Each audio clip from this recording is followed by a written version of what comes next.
అలానే విశ్వేశ్వరరావు జూన్ 4 కరెక్ట్గా ఆంధ్రప్రదేశ్ ఎన్నికల ఫలితాలు వచ్చినటువంటి రోజు 2024లో జూన్ 4వ తారీఖున ఆంధ్రప్రదేశ్ ఎన్నికల ఫలితాలు వెలువడినటువంటి రోజు. దాన్ని ఒక అద్భుతమైనటువంటి రోజుగా కూటమి భావిస్తూ ఉంది.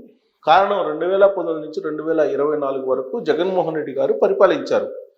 ఆ సమయంలో ఆంధ్రప్రదేశ్లో ఉండేటువంటి పరిస్థితి ఏంటి అనే దాని మీద రివ్యూ చేసుకుంటే కనుక ఒక విధ్వంసం జరిగింది అనేది కేంద్ర ప్రభుత్వంలో ఉండేటువంటి కీలకమైనటువంటి మంత్రి అమిత్ షా గారు కూడా చెప్తూ ఉన్నారు. అలాగే ప్రధానమంత్రి నరేంద్ర మోడీ గారు కూడా 2019 నుంచి 2024 మధ్యకాలంలో ఆంధ్రప్రదేశ్ వెనుకబడింది అనేది చెప్తూ ఉన్నారు. మరి అలాంటి పరిపాలనని చూసినటువంటి ప్రజలు 2024 ఎన్నికల్లో 94% స్ట్రైక్ రేట్ తోటి తెలుగుదేశం పార్టీని, 100కి 100% స్ట్రైక్ రేట్ తోటి జనసేన పార్టీని గెలిపించారు. తెలుగుదేశం పార్టీ, జనసేన, బీజేపీ కూటమిని ఆదరించారు. అప్రతిహతమైనటువంటి మెజారిటీ సభ్యులతోటి ప్రభుత్వాన్ని ఏర్పాటు చేయండి అని చెప్పి ప్రజలు తీర్పు ఇచ్చినటువంటి రోజు. కేవలం 11 మందికి మాత్రమే వైఎస్ఆర్ కాంగ్రెస్ పార్టీని పరిమితం చేసి ప్రతిపక్ష హోదా కూడా జగన్మోహన్ రెడ్డి గారికి అవసరం లేదు అని చెప్పి సంచలనమైనటువంటి తీర్పు ఆంధ్రప్రదేశ్ సమాజం ఇచ్చినటువంటి అద్భుతమైనటువంటి రోజు. మరి అలాంటి జూన్ 4వ తారీఖున తెలుగుదేశం పార్టీ అలాగే కూటమిలో ఉండేటువంటి పార్టీలు ఒక పిలుపునిచ్చాయి.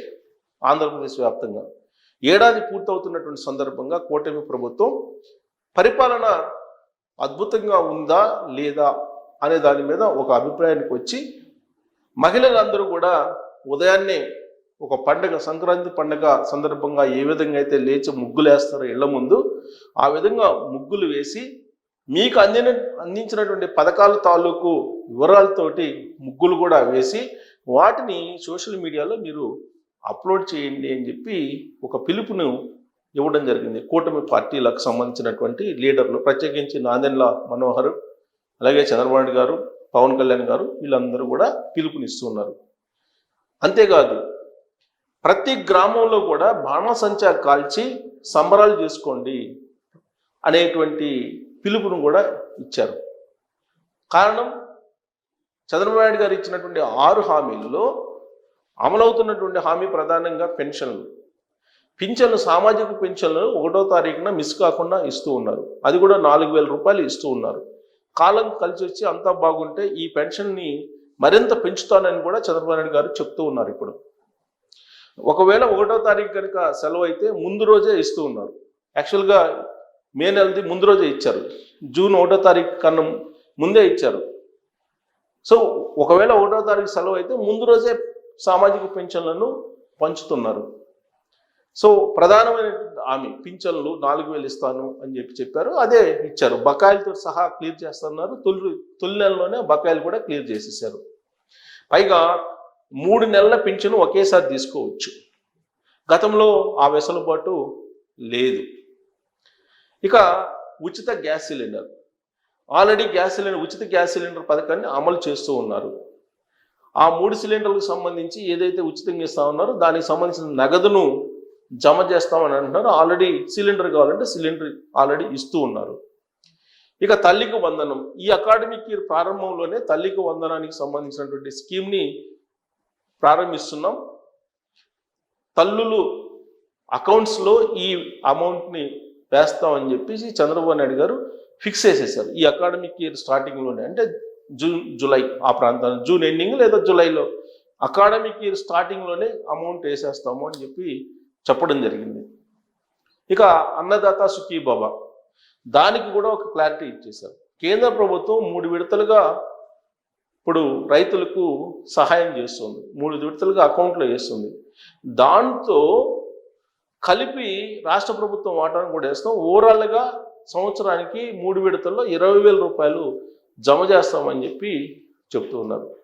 ఇక ఆగస్టు 15వ తారీఖున డేట్ ఫిక్స్ చేశారు. ఉచిత బస్ ప్రయాణాన్ని అమల్లోకి తీసుకొస్తాము అనేటువంటి విషయాన్ని కూడా చంద్రబాబు నాయుడు గారు చెప్పారు.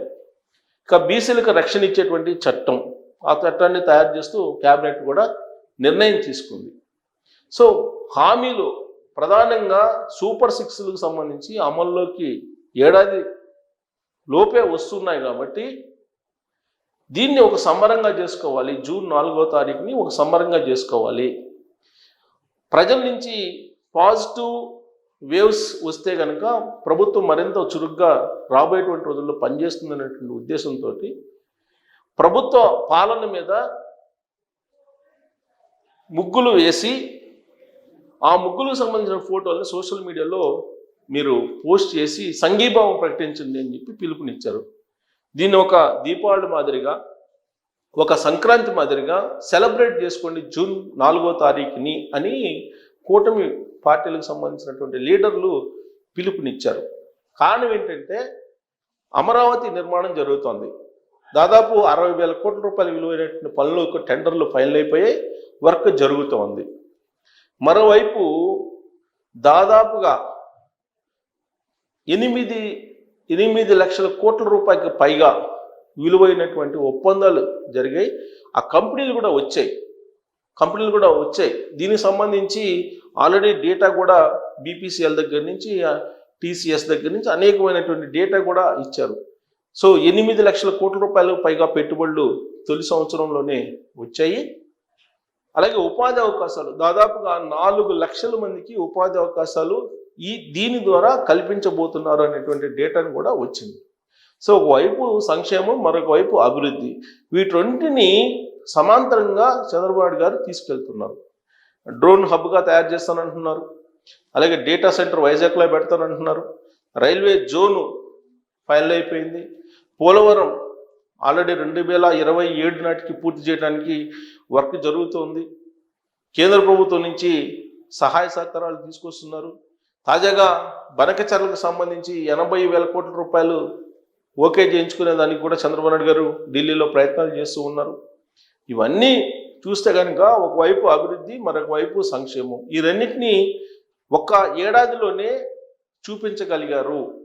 కాబట్టి ఈ పరిపాలనని అబ్జర్వ్ చేసిన తర్వాత ఒకవైపు బాణాసంచా కాలుస్తూ, మరోవైపు ఉదయాన్నే ముగ్గులు వేస్తూ, సంక్రాంతికి ఏ విధంగా అయితే ముగ్గులు వేస్తారో ఆ తరహాలో ముగ్గులు వేస్తూ మీరు సంబరాలు చేసుకోవాలి. సంబరాలు ఎవరికి వాళ్ళే ప్రజలే వ్యక్తిగతంగా స్వచ్ఛందంగా ముందుకొచ్చి మీరు సంబరాలు చేసుకోవాలి. ఆ సంబరాలకు సంబంధించిన వీడియోలు కానీ ఫోటోలు కానీ సోషల్ మీడియాలో, ఇన్స్టాగ్రామ్లో కానీ, లేదా టెలిగ్రామ్లో కానీ, లేదా ఫేస్బుక్లో కానీ, లింక్డ్ఇన్లో కానీ, ఇలా సోషల్ మీడియా ప్లాట్ఫామ్స్ మీద మీరు వీలున్నంత వరకు వీటిని అప్లోడ్ చేసి మీరు ఈ ప్రభుత్వానికి సంఘీభావం తెలియజేయండి అని చెప్పి ఒక కూటమి ప్రభుత్వం ఒక పిలుపునిచ్చింది. దీనికి కారణం ఏంటి? ఎందుకు పిలుపునిచ్చింది? జూన్ 4వ తారీఖుని సంబరాలు చేసుకోమని. వాస్తవంగా జూన్ 12 కదా చంద్రబాబు నాయుడు గారు ప్రమాణ స్వీకారం చేసింది, ఆ రోజు కదా చేయాల్సింది అని చెప్పి అనుకోవచ్చు.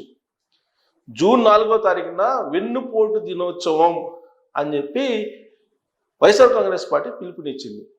అంటే సూపర్ 6ను ప్రకటించారు చంద్రబాబు నాయుడు గారు, కానీ ఆయన అమలు చేయట్లేదు, ఈ ప్రభుత్వం వైఫల్యం చెందింది అనేటువంటి ఉద్దేశంతో వైఎస్ఆర్ కాంగ్రెస్ పార్టీ వెన్నుపోటు దినోత్సవం అనేటువంటి దాన్ని ఆ రోజున నిర్వహించడానికి వాల్ పోస్టర్ని విడుదల చేసింది.